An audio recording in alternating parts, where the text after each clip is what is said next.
Every nation in this world cannot do without resources in order to develop and achieve success and greatness towards its ambitions and success.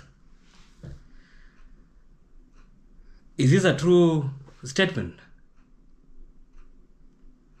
I do not know what you think, but what kind of resources are these am I talking about? We know various resources.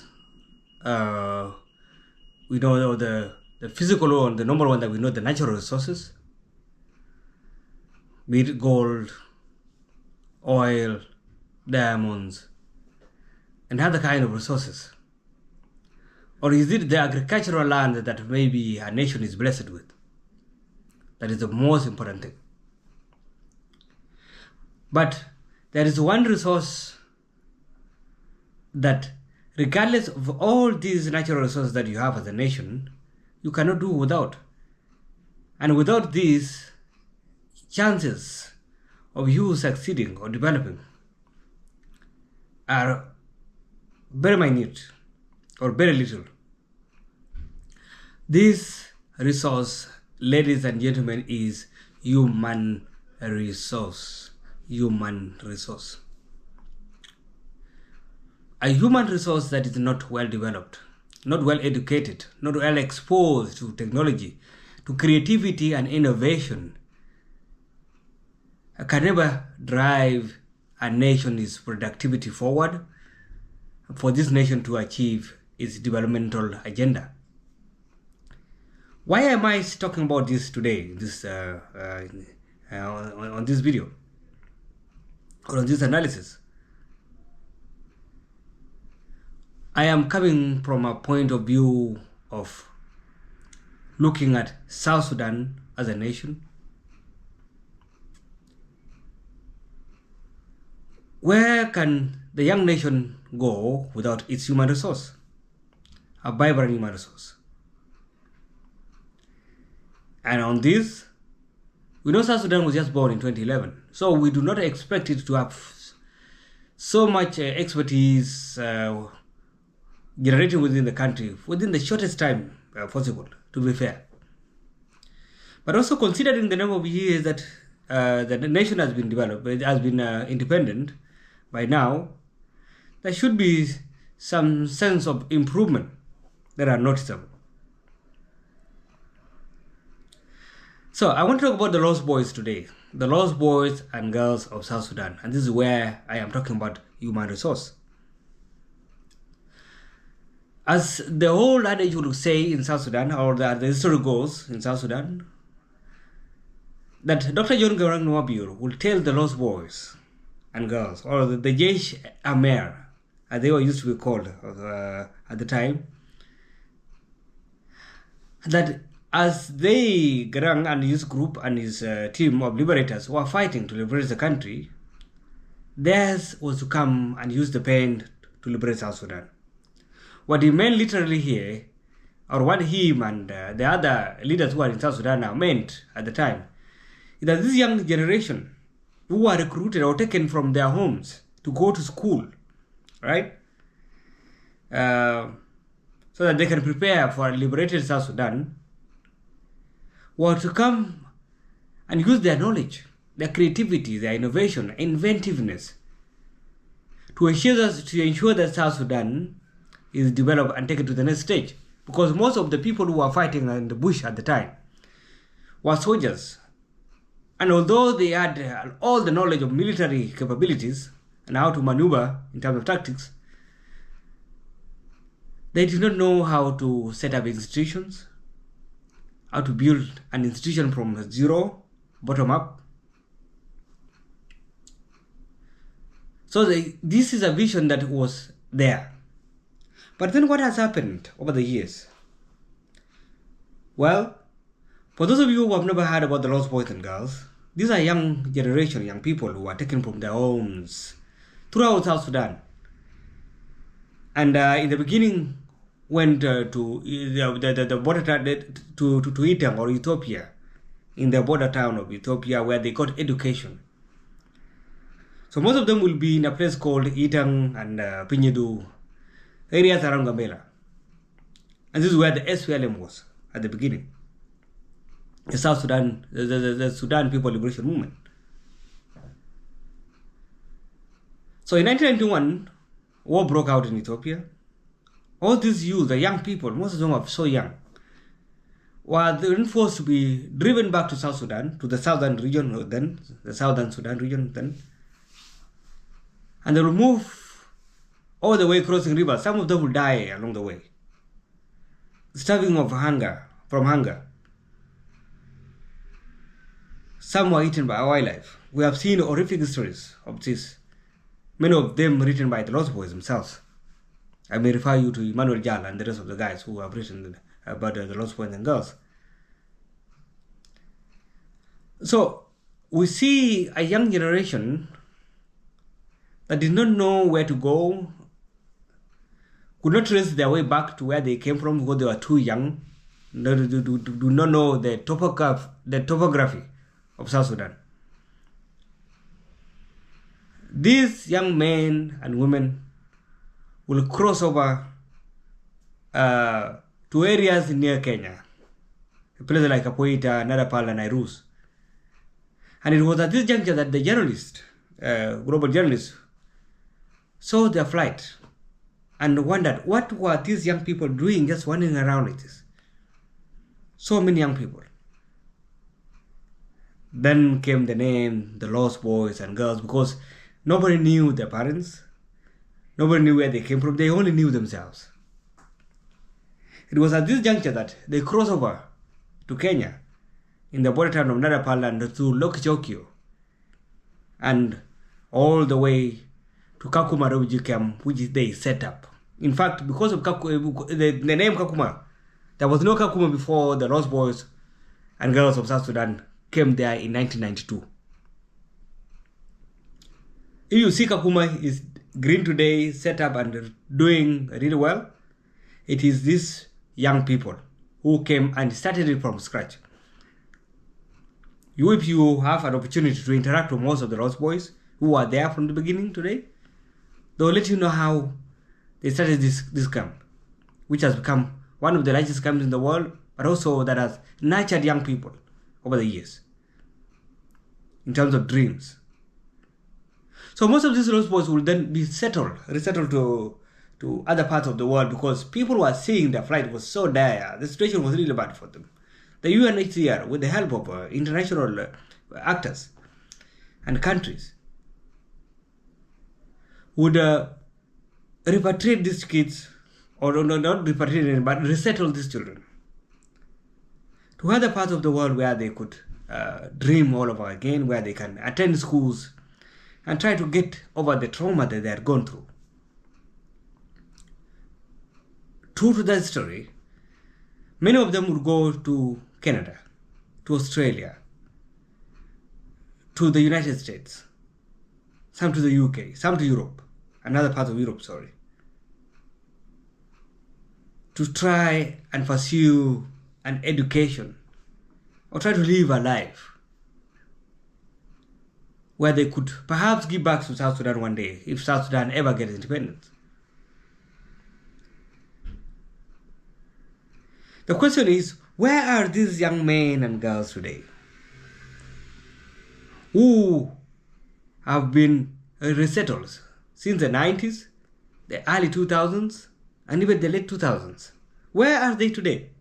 And this is a big question that we need to ask. It is the main reason why I'm doing this video today, because we can have an analysis and ask ourselves these questions, because such questions need to be thrown to the public and for the public to analyze.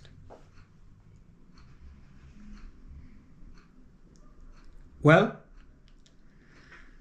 I see from my point of view that these young people of those days have now become of age. Some of them are in their late 40s, in their late 30s, and early to mid 40s.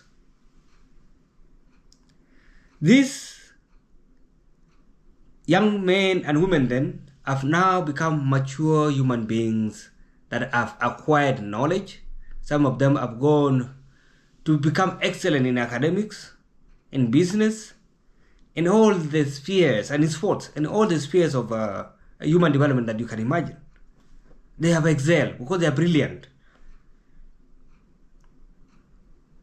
But the question then we could ask now, when we tie it to labor, when I was talking about before, that resources, which resource of human being can we use to develop a nation?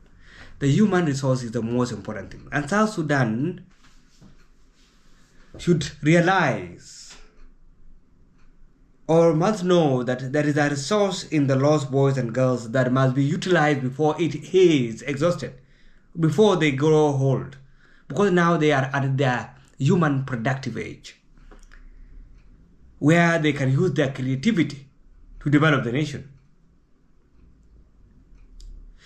It will be a big regret for the young nation of South Sudan not to use the human resource or the amount of knowledge and wealth that the lost boys and girls have, including even the younger generation that had followed them after that. It will be a big disaster, because that will be a generation that will have gone without being utilized. Why do I say without being utilized? The thing is, when South Sudan got independence in 2011, many of these young people, the lost boys and girls, would go back to South Sudan and were willing, energized to give back to their nation, wanted to develop the country. Some of them would go to the villages. We have seen so many experience and video of this. Some would be in the capital Juba, some working in the private sector, some when we went to the government, were ready to give their all, to work with the liberators and use their knowledge to develop their country. A country they so developed, they so suffered for, so much suffered for. And so you would say that these are people who actually genuinely had the love of their nation and heart. But when they were in the bushes, in the trenches, they never knew where they were coming from. They were not coming from Bargadal, they were not coming from Upper Nile or from Equatoria. All of them were young people of South Sudan that wanted to succeed and create glory for the nation. And this is an ideology that is still in the minds of the lost boys, that can be utilized by South Sudan to create cohesion and bring the country together. I feel like this generation is going to get to be lost, because since after the war in 2013, which was a very unfortunate war that should never happen in South Sudan, many of these lost boys and girls went back. For the few that survived, those who survived, many of them went back to where they were resettled before. A few of them remained because their safety was guaranteed, depending on the government of the day. But many of them whose safety was not guaranteed left. Those who could not leave were lost, or unfortunately lost their lives.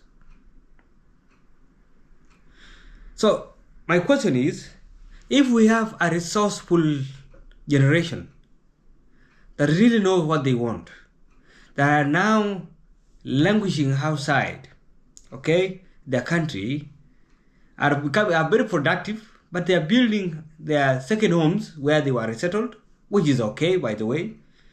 But they have a heart of going back to their country of origin, South Sudan, which really needs their talents, their innovativeness, their creativity at this particular time, particular point in time. Should the government only have a framework where these people come back home? And what are these things that take them back? What are these things that make the lost boys and girls, or even the younger generation that now have a lot of knowledge, to stay outside South Sudan and do not come back home? Ladies and gentlemen, if you are watching me today and you are in the government of South Sudan, the number one factor is security. And also, when these young men and women come back to South Sudan, they want to express themselves. They want freedom of speech. They want to be productive. They want to ask questions. If a system is not working well, they want it to be rectified. But are their voices going to be heard? Are they given a platform where they can work freely and develop the economy, which is really going down now in terms of an hyperinflation that has been going on now, caused by the conflict and other factors? These are people that must be used and utilized before their time expire. Because as I said before, they are now in their late 30s, most of them, and early 40s to mid 40s. This is a generation that cannot be let go by South Sudan. Because I've met with many of them who are brilliant. Many of them have studied, right, to levels that South Sudan can really benefit. South Sudan should not be languishing in floods right now when there are people, young engineers, who are lost boys and girls, who are really good at what they do.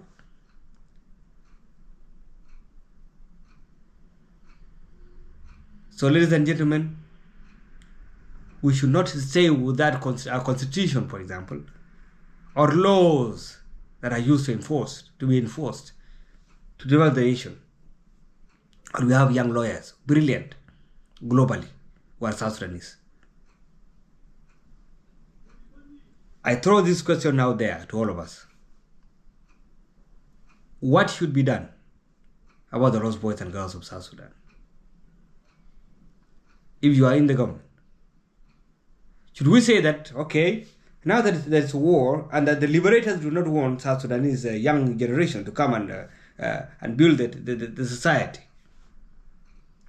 should we say that they have to wait for the next government that will come in place, but which will perhaps recognize that meritocracy and working with people with knowledge is much better than using uncleism and all the other things that are taking down the young nation? But would that not be too late? This is the question. Because as I said, they are now in their productive years. What if, and that is the question, they go into their 50s, late 50s, 60s, 70s? Will they still be productive to the nation? Will this generation not be lost for good, just like their name suggests? What contributing factors could they bring to their country? So if we compare them to the national development, are we talking about lost generation that will be lost for good, for real, and that the nation will never benefit from? This is my question to you. Add your comment on what you think. Thank you.